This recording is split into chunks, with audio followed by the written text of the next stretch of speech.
से दिन ऑफिस समस्त स्टाफ कथा हेबा सह आलोचना करती जे एक पिकनिक पार्टी रे सपरिवार जीवाई जेहेतु आगू छुट्टी थिला से छुट्टीर मजा नापी यू भल मौका आसबनी तेणु समस्ते खुशी मनरे गोटे दिन धार्य करते किंतु से ऑफिस रे जड़े मधु नाम गोटे झी नुआ नुआ चाकरी जॉइन करता जेहेतु तार स्वामी मरी जाइथिला चाकरीटी धर्मपत्नी मधु को मिल जाइथिला ताको बयस से 28 वर्ष भितर हम देखा बेसी सुंदरी नहेले भी शरीर गठन एकदम मस्त था रंग साबना उच्चता 5 फुट 4 इंच ढल ढल शरीर सह से जहाँ भी पिंधुला ताको बहुत मन प्रायतः से शाढ़ी ऑफिस आसे से ऑफिस प्राय समस्त पुरुष लोक विवाहिता थिबा सत्वे भी मधु उपर खराब नजर रखते केमिति गोटे अलग दृष्टि चाहते सत जमी चाहाणी बलात्कार कर पकेबे मधु भी सेमती पतला सिफन शाढ़ी को जमी पिंधिकी आसे ना जे कहीं भी ताको बुलिकी जाए मध्य था जन अविवाहित मुस्लिम पुरुष अब्दुल रशीद टिके रंगीन मिजाज लोक से अब्दुल थिला किंतु टिके अलग प्रकार लोक कहवाक गले से थिला एक मधुर विश्व सदृश प्रथमे मीठा कथा कही बंधुत्व स्थापन कर धीरे धीरे विश्वास भाजन होई बंधुत्वर परवर्ती पादक जाई से ही महिला बंधु सह छलना करने इत्यादि थिला तार काम हेले केजाणी कौन पाई मधु प्रति से आकृष्ट हो सारी और मने मने ताको विवाह करने भावी नहीं बहुत चेष्टा पर मध्य मधु तार फासरे पड़ू न था तथापि अब्दुल तार चेष्टा जारी रखि था मधु केवल तार ऑफिस जनक सह भलरे मिसी पाए से रुचि तार बंधु ता सह सुख दुख सब शेयर करे और लंच समय उभय खाइबा शेयर करती से दिन प्लान मुताबक धार्य होता दिन समस्ते बाहरती पिकनिक रे 2 दिन पर इच्छा न था भी मधु बाध्य हो जाऊला केवल तार से कलिक रोजीर अनुरोध क्रमे किंतु से जानी नथिला जे पिकनिक सातपड़ा अभयारण्य ठीक कराई बोली से जहाँ भी हो बहुत सुंदर भाव सातपड़ा पिकनिक स्पॉट समस्ते बुलाबुली करते से पाखरे थिबा एक रेस्टोरेंट समस्ते खाते अब्दुल किंतु तार चेष्टा जारी रखि था मधु को पटेवा हेले शत चेष्टा फल भी से विफलतार स्वाद चाखिबारु मन मन बहुत रागिबा सह चिंता करे अयस करने चाहिए झील मिल हेले सतरे जीवन साथी करने चाहिला बेलू धरा देदे कौन पाई एमती हुए के जाए बारंबार से गोटे कथा ना शुणी शुणी अब्दुल रागर से भल पाइबा बोली ता मनर कामना और बासना को चरितार्थ करने स्थिर करे आउ से ही मौका को अपेक्षा करे पूरा दिन बुलाबुली शेष कर राति से राजहंस द्वीपर बुकिंग कर एक कटेज निज निज रूम रे जाई रेस्ट करते समस्ते सेतेबेलू राति प्राय 12टा पर मधु को निद आसुन था तेणु से चिंता करला जे निरोला रातिर जन्म किरण में सातपड़ार अभयारण्य को टिके आउ टिके पाखर देखा सह बेलाभूमि में बालुकार कि समय अतिबाहित कर भाभी से तार सांग रोजी को उठेबा चेष्टा कर हेले रोजी मना कर दी जीवाई और सीधा सीधा कही दिए पागल ना कौन तू एते राति रे कि अभयारण्य को जाए बोलिबा को कहलु मरिबा को इच्छा लानी कि तोर मु जाई परिबिनी तोर जदी इच्छा होची ताले तू जा हां तो भली मु एते एडवेंचर्स नुहे जे जाई कि एते राति रे जंगल रे जंतु हेबु मते क्षमा कर आ मते टिके शांति रे सोइबा को एति कही रागर सोई जाए मधु किंतु मन बन सारी थाए से जहाँ भी हो आज राति अति कम आखपाखे थी समस्त अभयारण्य को बुली देख आ मजा नेब रात्रि कालीन अभयारण्य बुलवार जो मजा तेणु से संपूर्ण रेडी हो बाहरी पड़े बुलवाई जह्न किरण सबकि परिष्कार देखा जाता है पुणी बेले बेले गछ पत्र मान आढ़ुले छाई हो जाता है एमती छाई आलुर खेल भितर मधु पूरा मुग्ध हो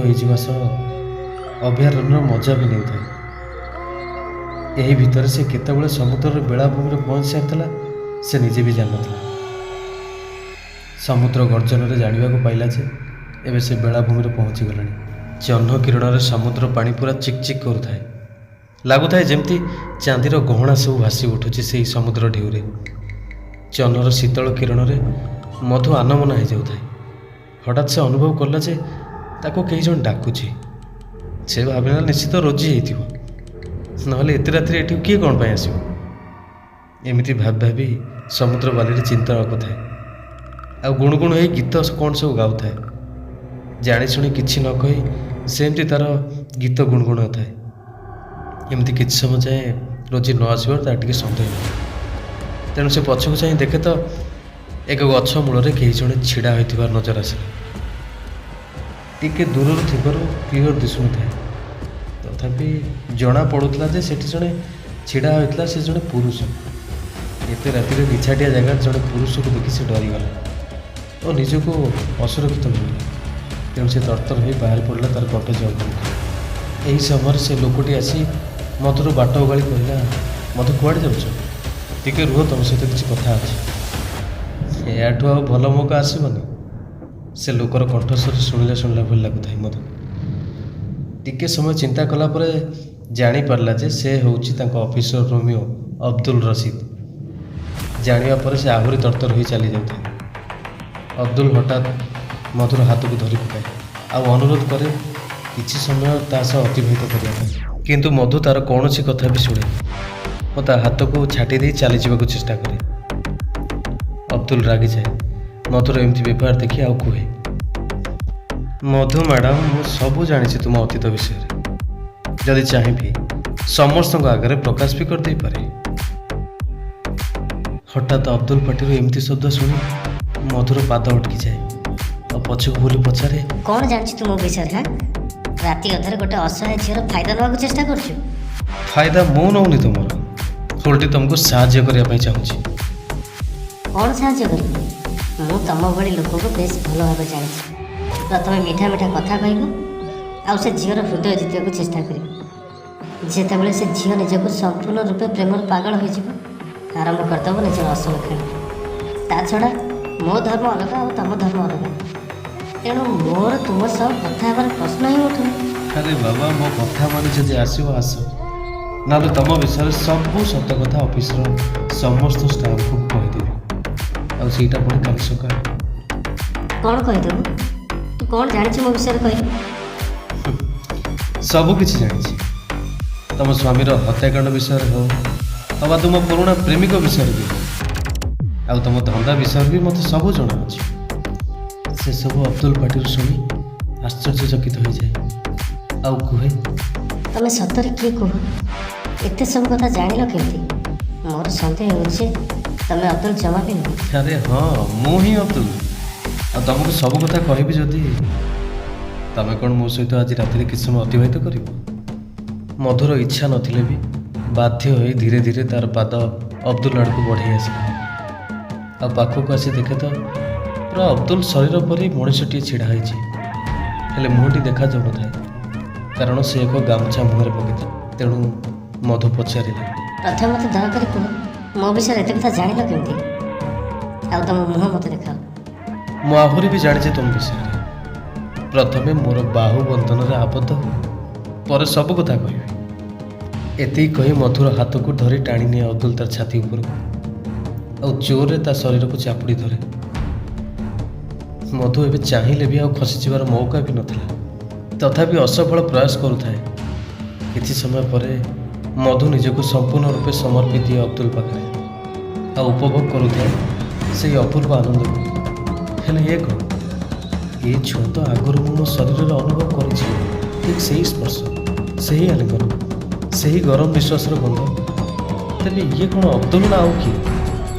ଏମିତି ଅନେକ ଭାବନା ଭିତରେ ଅବଦୁଲ ଶରୀର ସହ ନିଜ ଶରୀରକୁ ସମ୍ପୂର୍ଣ୍ଣ ରୂପେ ମିଶାଇ ସାରିଥାଏ ମଧୁ। କିଛି ସମୟ ପରେ ଅନୁଭବ କଲା ଯେ ତାକୁ କେହି ଜଣେ ଚିହ୍ନା ସ୍ୱରରେ ଡାକୁଛି। ପୁଣି ଅନୁଭବ କଲା ଯେ ସେ ଯାହାର ବାହୁ ବନ୍ଧନରେ ଅଛି ସେ ହିଁ ଡାକୁଛି ଧୀର ଶାନ୍ତ ସ୍ୱରରେ, ମଧୁ। ମଧୁ ଡରିଯାଏ ଆଉ ତା ବାହୁ ବନ୍ଧନରୁ ବାହାରିଯାଏ। ସେ ବି ବଳ ପ୍ରୟୋଗ କରେନି। ମଧୁଟିକୁ ପଛକୁ ବୁଝିଯାଇ ଦେଖେ ତ ତା ସାମ୍ନାରେ ଥିଲା ରବି, ତା କଲେଜ ବେଳର ପ୍ରେମିକ। ହେଲେ ସେ ତ ମରିସାରିଛି, ପୁଣି କେମିତି ଆସିଲା ତା ସାମ୍ନାରେ?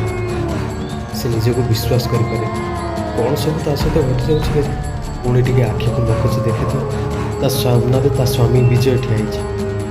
ସେତେବେଳକୁ ସେ ପୁରା ଡରରେ ଶିହରି ଉଠିଥାଏ। କ'ଣ କରିବ କେଜାଣି କିଛି ଭାବି ପାରିନଥାଏ। ସେତେବେଳକୁ ସେ ଭାବି ନେଇ ସାରିଥିଲା ଯେ ଆଜି ତାର ପ୍ରାଣ ନିଶ୍ଚିତ ଯିବ ସେ ଲୋକ ହାତରେ। ଏମିତି ଭାବି ଭାବି ପୁଣି ଦେଖେ ତ ତା ସାମ୍ନାରେ ଥିଲା ଅବଦୁଲ। ଏଥର କିନ୍ତୁ ମଧୁ ଆଉ ନ ଡରିକି ସାହସର ସହ ପଚାରିଲା। ତମେ କିଏ? କ'ଣ ପାଇଁ ମୋତେ ହଇରାଣ କରୁଛ? ସେପଟୁ ଦମ୍ଭିଲା କଣ୍ଠସ୍ୱରରେ ଉତ୍ତର ଆସିଲା। ଭୁଲିଗଲୁ ସବୁ କଥା? କିଛି ବି ମନେ ପଡ଼ୁନି ତୋର? ଦୁଇଟା ପୁରୁଷଙ୍କ ସହ ସମ୍ପର୍କ ରଖି ହତ୍ୟା କରିସାରିଲା ପରେ ବି ତୋର ମନ ଶାନ୍ତି ହେଇନି? ପୁଣି ଆହୁରି ଜଣେ ପୁରୁଷ ସହ ଏଠି ସେଇ କାମ କରିବା ପାଇଁ ଆସିଛୁ? କିଏ ତମେ? କ'ଣ ତମ ଉଦ୍ଦେଶ୍ୟ? ଦୟାକରି ତୁମର ପରିଚୟ ଦିଅ। ସେପଟୁ ଉତ୍ତର ଆସିଲା। ଭୁଲିଗଲୁ ଏତେ ଜଲ୍ଦି? ମୋ ସହ 5 ବର୍ଷର ଛଳନା ପ୍ରେମ କରିଛୁ କଲେଜ ସମୟରେ, ଆଉ ବିବାହ କଲେଣି ଆଉ ଜଣଙ୍କ ସହ ଘର ଲୋକଙ୍କ କଥାରେ। ତଥାପି ମୁଁ ସେସବୁ ସହିବି। ହେଲେ ବିବାହ ପରେ ବି ତୋ ମନ ଶାନ୍ତି ହେଲାନି ଯେ ପୁଣି ମୋ ସହ ମିଛ ସମ୍ପର୍କ ରଖିବାକୁ ଚେଷ୍ଟା କଲୁ। ମନେ ପକା, ଆଜିକୁ ଠିକ୍ 5 ବର୍ଷ ତଳେ ତୋ ଘରକୁ ମୋତେ ଡକେଇକି ମୋ ସହ ସମ୍ପର୍କ ରଖିବାକୁ ଚେଷ୍ଟା କରିଥିଲୁ। ଆଉ ମୁଁ ବି ମୂର୍ଖ ଥିଲି ଯେ ତୋ କଥାରେ ବିଶ୍ୱାସ କରି ତୋ ଘରକୁ ଚାଲି ଆସିଥିଲି। ଆଉ ତୋ ସ୍ୱାମୀ ବିଜୟ କେମିତି ଖବର ପାଇ ଘରକୁ ଆସି ଆମ 2 ଜଣଙ୍କୁ ଗୋଟେ ବେଡ୍ରେ ଦେଖିଲି। ଆଉ ତୁ ମିଛ ଅଭିନୟ କରି କହିଲୁ ମୁଁ ତୋତେ ଜବରଦସ୍ତି ବଳାତ୍କାର କରିବାକୁ ଚେଷ୍ଟା କରୁଥିଲି। ତୋ ସ୍ୱାମୀ ବି ଥିଲା ବିଚରା ନିରୀହଟା। ସେ ତୋର ମିଛ ଅଭିନୟ ସେଦିନ କିଛି ବୁଝିନପାରେ ରାଗରେ ତୋ କଥାରେ ପଡ଼ି ମୋତେ ବହୁତ ମାରିଥିଲା। ହେଲେ ତୁ କ'ଣ କଲୁ? ପଛପଟୁ ଆସି ଏକ ଛୁରୀ ସାହାଯ୍ୟରେ ମୋର ହତ୍ୟା କରିଥିଲୁ। ପୁଣି ତୋର ସ୍ୱାମୀକୁ ଲଗେଇ ମୋ ଶବକୁ ପୋତି ଦେବା ପାଇଁ ପଠାଇଥିଲୁ। ହେଲେ ତୁ ଜାଣିନୁ ତୋ ସ୍ୱାମୀ ଏଇ ଜାଗାରେ ଆଣି ମୋ ଶବକୁ ବାଲିରେ ପୋତି ଦେଇ ଚାଲିଗଲା। ପରେ ଯେବେ ପୋଲିସ ମୋ ମର୍ଡର କେସ୍କୁ ଖୋଳତାଡ଼ କଲା, ପୋଲିସକୁ ମିଛ ବୟାନ ଦେଇ ତୁ ତୋର ସ୍ୱାମୀକୁ ବି ଶେଷରେ ଜେଲ୍ ପଠାଇ ଦେଇ ଆରମ୍ଭ କରିଦେଲୁ ତୋର ଅସଲ ଖେଳ। ଆଜି ମୁଁ ମୋର ପ୍ରତିଶୋଧ ନେଇଛି। ତୋଠାରୁ ତୋ ଶରୀର ସହ ଖେଳିବି। ଏତିକି କହିଲା ଭିତରେ ପୁଣି ଆହୁରି ଏକ ଆବାଜ ଆସିଲା। ଷଡ଼ଯନ୍ତ୍ର କରି ମିଛ ହତ୍ୟାକାରୀ ସଜେଇ ମୋତେ ଜେଲ୍ ପଠେଇଲି। ସେତିକିରେ ବି ତ ମନ ଶାନ୍ତି ହେଲାନି ଯେ ପୁଣି ଷଡ଼ଯନ୍ତ୍ର କରି ଜେଲରେ ମୋ ଖାଦ୍ୟରେ ବିଷ ମିଶାଇ ମୋର ହତ୍ୟା କରିଦେଲି ଆଉ ମୋ ଚାକିରିକୁ କବ୍ଜା କରିଦେଲି। ମୋ ବାପା ମା କେତେ ହଇରାଣ ହେଇଛନ୍ତି ସେଗୁଡ଼ା ତ ଆଖିକୁ ଦେଖାଗଲା। ସେମାନେ କଷ୍ଟ ପାଇ ପାଇ ଶେଷରେ ଶେଷ ନିଶ୍ୱାସ ତ୍ୟାଗ କରିଦେଲେ। ତୋ ଭଳି ନାରୀ ଏ ସମାଜ ପାଇଁ କଳଙ୍କ। ତୋର ବଞ୍ଚିବାର କୌଣସି ଅଧିକାର ନାହିଁ। ଆଜି ମୁଁ ତୋତେ ଛାଡ଼ିବି। ଯେମିତି ମୋର ହତ୍ୟା କରିବା ସହ ମୋ ଉପରେ ମିଛ ହତ୍ୟାକାଣ୍ଡର ଦୋଷ ଲଦିଦେଲି, ତାର ପରିଣାମ ଆଜି ତୁ ନିଶ୍ଚୟ ଭୋଗିବୁ। ଏତିକି କହି ମଧୁକୁ ସେଇଠି ସମୁଦ୍ର ବେଳାଭୂମିରେ ମାରି ପକାଇ ଦିଅନ୍ତି। ରାତି ପାଇଲା ବେଳକୁ ରୋଜି ବହୁତ ଖୋଜାଖୋଜି କରେ ମଧୁକୁ, ହେଲେ ତାକୁ ନ ପାଇବାରୁ ଅଫିସର ସମସ୍ତ ଷ୍ଟାଫ୍କୁ ଜଣାଏ। ପୁଣି ଥରେ ସମସ୍ତେ ମିଶି ବହୁତ ଖୋଜାଖୋଜି କଲା ପରେ ଦେଖିବାକୁ ପାଆନ୍ତି ଯେ ସମୁଦ୍ର ବେଳାଭୂମିରେ ମଧୁର ମୃତ ଶରୀର ପଡ଼ିଛି। କାଳ ବିଳମ୍ବ ନ କରି ସାଙ୍ଗେ ସାଙ୍ଗେ ପୋଲିସକୁ ସେହି ବିଷୟରେ ଖବର ଦିଅନ୍ତି। ଖବର ପାଇବା ମାତ୍ରେ ପୋଲିସ ତୁରନ୍ତ ସେହି ଘଟଣାସ୍ଥଳରେ ପହଞ୍ଚି ଛାନବିନ କରେ। ପ୍ରାଥମିକ ତଦନ୍ତରୁ ଜାଣିବାକୁ ପାଏ ଯେ ସେହି ଲେଡିର ରେପ୍ ସହ ମର୍ଡର ହେଇଛି। ତେଣୁ ସଙ୍ଗେ ସଙ୍ଗେ ଡେଡ୍ ବଡିକୁ ପୋଷ୍ଟମର୍ଟମ ପାଇଁ ପଠାଇ ଦିଏ ପୋଲିସ। କିଛି ଦିନ ବ୍ୟବଧାନ ପରେ ପୋଷ୍ଟମର୍ଟମ ରିପୋର୍ଟ ଆସେ। ପୋଷ୍ଟମର୍ଟମ କରିଥିବା ଡାକ୍ତର ବି କୁହନ୍ତି ଯେ ଆଜି ଯାଏଁ ସେ ବହୁତ ଶବ ବିବେଚନ କରିଛନ୍ତି, ହେଲେ ଏମିତି ପରିସ୍ଥିତି କେବେ ବି ଆସିନି। ଡାକ୍ତରଙ୍କ ଠାରୁ ଏମିତି କଥା ଶୁଣି ପୋଲିସ ବି ତାର ଶେଷ ନିଷ୍ପତ୍ତିରେ ପହଞ୍ଚିପାରେ ଓ ବହୁତ ତନାଘନ କଲା ପରେ ସେମିତି କିଛି ସୁରାଗ ପୋଲିସ ସେଥିରେ ନ ଲାଗିବାରୁ ବାଧ୍ୟ ହୋଇ ଏକ ଅପମୃତ୍ୟୁ ମାମଲା ରୁଜୁ କରି ଫାଇଲକୁ ସେଇଠି ବନ୍ଦ କରିଦିଏ। ଆଉ ମଧୁର ମୃତ୍ୟୁ ପରେ ସେହି ପ୍ରତିଶୋଧ ଭରା କାହାଣୀରେ ଯବନିକା ପଡ଼ିଯାଏ।